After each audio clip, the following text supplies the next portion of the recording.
Annabelle. I'm Penelope. And I'm Kaviraj, and today we're going to be talking about human trafficking. Okay, so this graph shows reported human trafficking from 2013 to 2019, and as you can see, they keep increasing every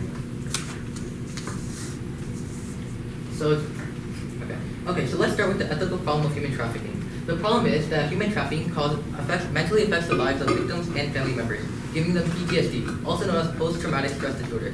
This is when a victim struggles to get over the trauma that a negative event in their life causes them. This is common for victims of human trafficking because of the abuse and things they have to go through while being trafficked. According to a human trafficking victim, when she first started working, she would have breakdowns in the middle of a session. She couldn't do it until finally she kind of just separated herself. Otherwise, she would go crazy. This can show the trauma that victims of human trafficking are forced to face. This chart shows different kinds of PTSD that victims can experience. As you can see, majority of the columns are over 50%. If you look here on the left, 75% of victims experience reoccurring memories, which means they're forced to relive this trauma daily, if not yearly. So the best solution to this problem is therapy for victims and their families as well. Families of victims would also be provided with service animals to console their PTSD. Some may be concerned about the pet aspect. However, according to pet medicine, a dog's ability to read emotions, provide stress relief, and act as a companion can be critical for those diagnosed with PTSD. This makes pets the perfect candidate to help victims recover. Okay, so the first advantage of the solution is that victims of human trafficking can have a sense of security and not feel scarred. This is important because, as we saw before, 64% of people feel on edge, and 67% of people struggle sleeping. That's what help feel this problem. Another advantage of the solution is that animals will help remove negative or suicidal thoughts that victims may have due to trauma. However, the solution has some setbacks. The first setback being that victims may be allergic or afraid of pets. This can harm the victim instead of helping them. Another setback is the cost aspect. So from a social perspective, human trafficking affects much more than just the victim. It affects their family and relatives as well. This is because when a person is a victim of human trafficking, then their family would be more cautious about other things that they would be more cautious about other things that are going to go on in life. So for example, if a child had freedom before, then after one of their family members becomes a victim of human trafficking, that child would have less freedom. They would be under watch most of the time to prevent an event like this from happening again. However, family and relatives are not the only people that also are mentally affected from human trafficking. Communities are also affected because in a community, if a person becomes a victim of human trafficking, then what happens is that other people in that community are, in a sense, scared to live in that place because that might happen to their family as well. Devastatingly enough, being trafficked also comes in forced labor, even for children, sex trafficking, and in some cases, forced marriage. All these factors can lead to a very large negative influence on the community. Human trafficking is something that results in multiple casualties. As you can see by this quote by the Bureau of Public Affairs, human trafficking is a multi-dimensional threat. Human trafficking victims are stripped of their basic human rights and are forced to endure harsh labor on their bodies, while at the same time they are receiving a lack of nutrients in their food and diet, and this causes a harsh strain on their bodies. Although the government has put in efforts to prevent human trafficking, there needs to be more ways that victims and their families can feel like they're being helped. There is more that society can do as a whole. By creating more opportunities for volunteering, more people can help. If someone isn't able to volunteer, they can donate. Even just donating a few dollars will be able to help. Not only do opportunities have to be created, but they also have to be promoted. If people who work at these organizations could go around to local schools and talk about what they do or make ads, you could also promote people to help. However, even if they were being promoted, they need funding from the government or donations from the public. Okay, so there are some obvious positives to the solution. The biggest benefit would be more help given to victims. With an issue like human trafficking, there can never be too much help provided. Another positive is knowledge about this topic being spread. If someone volunteers, they're more likely to become inclined to know things such as signs of human trafficking and what to do when someone's being trafficked. But there are some downsides to a solution like this. Government funding would be very helpful, but it's not guaranteed that the government will provide money. Going along with this, it's not guaranteed that people would volunteer.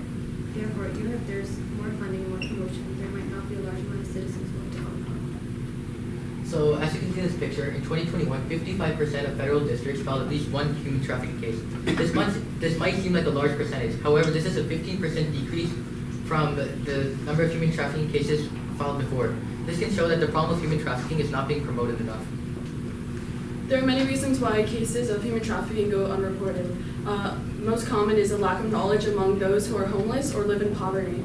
Another example is those who are immigrants and are unable to receive government support because it could lead to further problems like deportation. To fix this problem, the government could provide educational programs to everyone, including undocumented immigrants and even minors. A program like this could help protect several victims by teaching them what to do if they're in a trafficking situation. This program would also raise awareness amongst communities with limited resources. Spreading awareness and educating people would also help get rid of the fear that people have when they are faced with a situation like this. Right, so although this program has several benefits, there are a few limitations. The first, the main cost. A program like this would be expensive and could stress the taxpayers, and it might require state or federal policymakers to change legislation. Another setback could be that this program could instill fear in people instead of educating them. Educational programs should be created in a way that would raise awareness instead of causing fear about trafficking. With that being said, some of the positives of an educational program would be the educational and the protective aspects. So this just shows the economics of human trafficking. As you can see, $43.2 billion are made from forced labor exploitation, $8 billion are made from domestic servitude, $99 billion are made from sexual exploitation, which is almost 66% of the total amount of money that's made from human trafficking. This can show that human trafficking is a big problem and should be taken seriously. So the root of the problem are the banks. Human traffickers are creating bank accounts through banks for the sole purpose of making profit from human trafficking. However, these banks are unaware of this, and thus human traffickers are continually making money without the banks doing something about that. So to help prevent this, banks need to be taking proper initiatives to single out the source. Enough information needs to be collected on the person to eventually determine if they're opening a bank account for the right reasons. And analysis of this information could eventually occur to check things like a person's background and their intent. As a result, this information will help secure the bank account and ensure it's not linked to human trafficking profit or being exploited for any other use. So a pro of this is by having the bank and bank account secure, human traffickers would be unable to make any profit. This will lead to the slowing down of victims that are being taken by human traffickers and may prevent human trafficking altogether. Also, because banks have plenty of information on the person they're giving an account to, this information can also be used by authorities to hunt down the person if they're doing any illegal activities like human trafficking. The cons of this solution, however, are that it's unreliable. Because if a person is doing some illegal activities and going to a bank, they probably won't give like the most reliable information for when creating an account, because then the bank most probably would not give them an account at that bank. Another con of this solution is that it's unethical to invade the privacy of a person, because if a bank is taking all the information of that person, then they would know where they were going, where they're working, what their salaries and things like that. And it's unethical for the bank to know all that information and share it with others like the government. Alright, so our overall solution for this problem is to create a program that includes all the aspects we mentioned. Our program would aim to secure bank accounts, inform communities about human trafficking, offer volunteering opportunities for people to help out, and provide therapies for victims. So that's it. Thank you.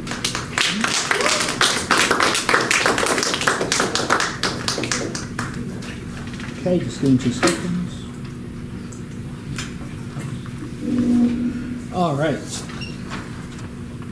So we're going to start with Annabelle. How did the group decide what claim was going to be presented first? So we decided to start off with the ethical claim, which is what Kevin did, and it basically gives a very general example of a very big issue in human trafficking, and we also used it because it flows very well into the next topic that we presented, which is the social lens. Okay. Akshita, describe an argument from one of your peers' individual reports that makes you think differently about your team's solution or conclusion. So, Penelope talked about the economical lens and how, bank accounts and banks aren't secure, and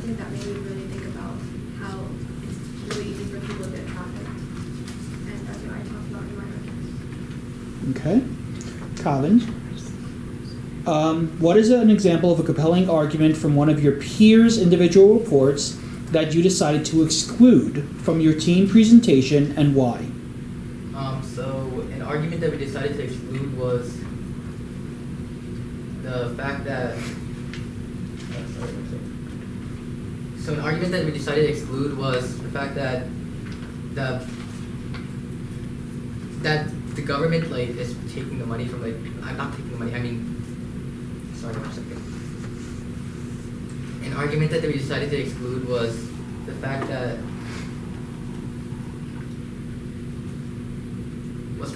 we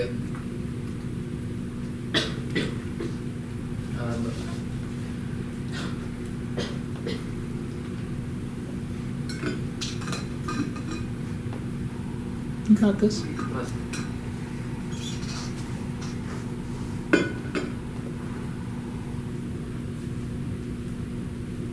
was the fact that the people are being like abused a lot, like when they're being a victim of human trafficking, because we only talked about like mainly the mental, and the economic problems. We didn't talk about like the people being abused and how that's permanently affecting them in their life. Okay. That's fine. And then Penelope, how did your group address source credibility when finding additional evidence for your group's solution and/or resolution? So we used actual quotes from things like the Bureau of Public Affairs and actual victims. So we are able to use what victims actually went through to determine how that actually affected them. And the Bureau of Public Affairs establishes credibility with how the government is involved with this and how the banks are also involved with this through the economic, the money being brought into the banks by human traffickers. Okay. Thank you folks very much. Woo!